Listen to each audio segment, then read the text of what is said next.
Through decades of conflict, Dr. Haydar Hantoush has watched wounded soldiers and civilians flood into Iraq's emergency wards. But he's never been so scared. Violence we can just about handle.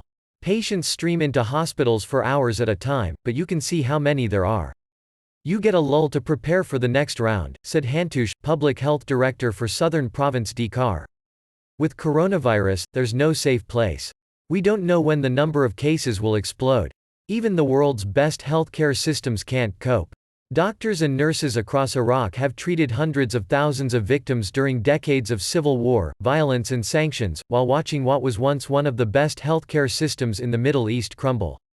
Now, they say Iraq may be singularly unprepared for the coronavirus. Iraq has a porous border with Iran, the worst-hit Middle Eastern country so far. The Iraqi religious calendar is dotted with annual pilgrimages, some of the biggest mass gatherings on earth, which typically attract millions of worshippers. And since last year, Iraq's major cities have seen mass anti-government demonstrations that killed hundreds of people. State institutions are paralyzed by political deadlock after the government resigned and politicians failed to form a new one.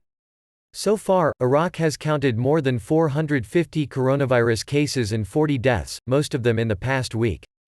But doctors worry that those figures barely scratch the surface of an epidemic that may already be raging undetected across crowded cities.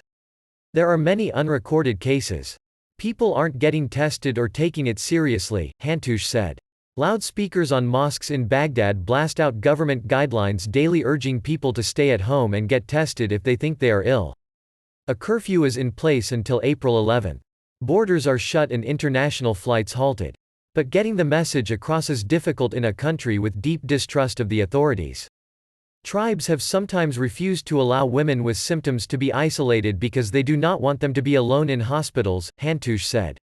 Thousands of Iraqis participated in the most recent of Iraq's major pilgrimages, to the shrine of a Shiite imam in Baghdad, where they crowded in defiance of the curfew. We're now asking pilgrims to self-isolate for 14 days, said Dr. Laith Juber, 30, who works at a Baghdad ward testing suspected coronavirus cases.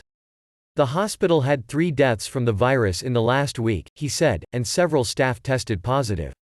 Some people showing symptoms refused to be tested because they did not want to spend time in isolation. If this gets bigger, it could be beyond our control. We could have 1,000 cases next week. There's a lack of ventilators and other equipment, maybe 10 ventilators at our hospital. Juber said many Iraqis were nonchalant because they thought they had seen it all through years of war. This is dangerous. We're facing a hidden enemy that requires not just doctors but the whole population to combat it. Security forces deployed on Friday to Baghdad's densely populated Sadr city district, home to millions including many pilgrims, to enforce the curfew, a statement said. The United Nations praised Iraq's early measures in closing borders last month but has urged respect for the curfew. One Baghdad doctor, requesting anonymity because the ministry forbade medical staff from speaking to media, said a sharp rise in cases is imminent. We're bracing for what happens in the next 2 weeks.